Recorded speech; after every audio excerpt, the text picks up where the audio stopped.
and welcome to the fourth episode in my series, Frontiers in Research.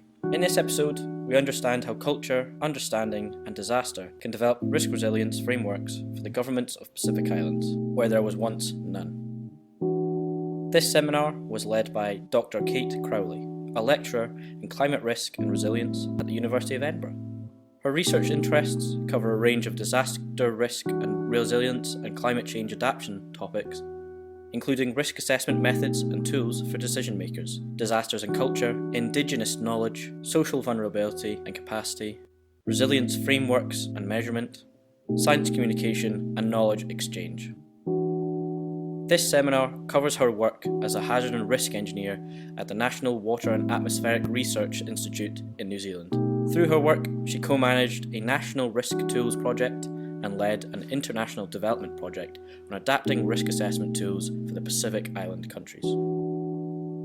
Kate presented to us her experience of her work, the work that I've just described, and the challenges that she faced in it. As part of her work, she helped develop a modelling software tool that could scale the damage of different disaster types, such as earthquakes or tsunamis, that would impose on urban areas in New Zealand and the Pacific Islands.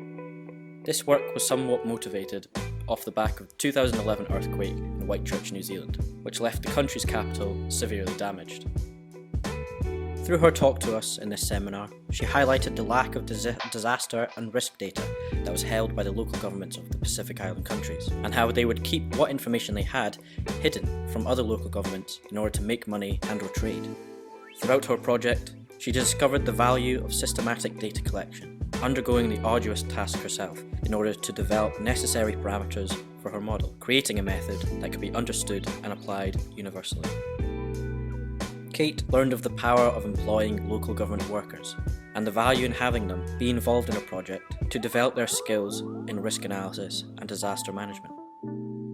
Using them and bringing them in as part of a team aided the project as it developed, and after the project had been finalised, these government workers that had been skilled up were essential in maintaining a high level of work after the project had finished, meaning that once the project was done, data collection and management was not.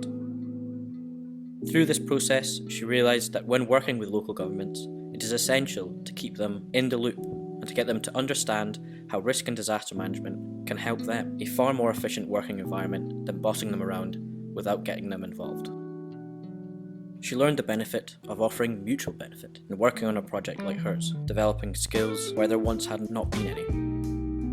By changing her approach to project management and teamwork, herself and her team had taken away lessons in the value of culture and understanding, but also how a country or an individual may perceive the risk that makes them so vulnerable.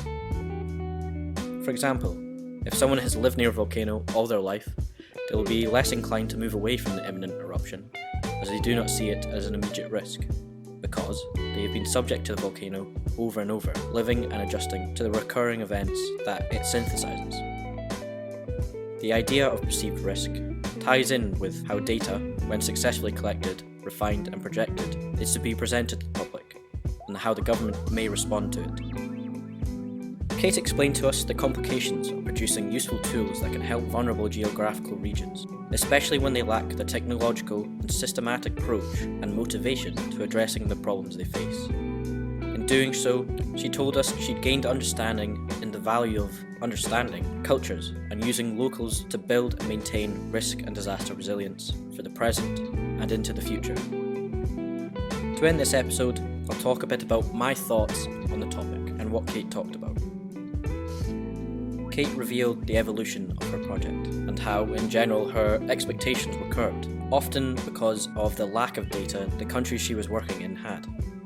She took this as an expectation that they would, and because of that, she had to come up with sort of new ways of approaching different tasks. Essentially, what she did was paint a picture of any researcher or government worker's experience in a country that's underdeveloped in an application such as risk and disaster management. Resilience. This talk was interesting, and I think I learned a lot about how you can approach something and then have to change the way that you end your approach. Thank you for listening.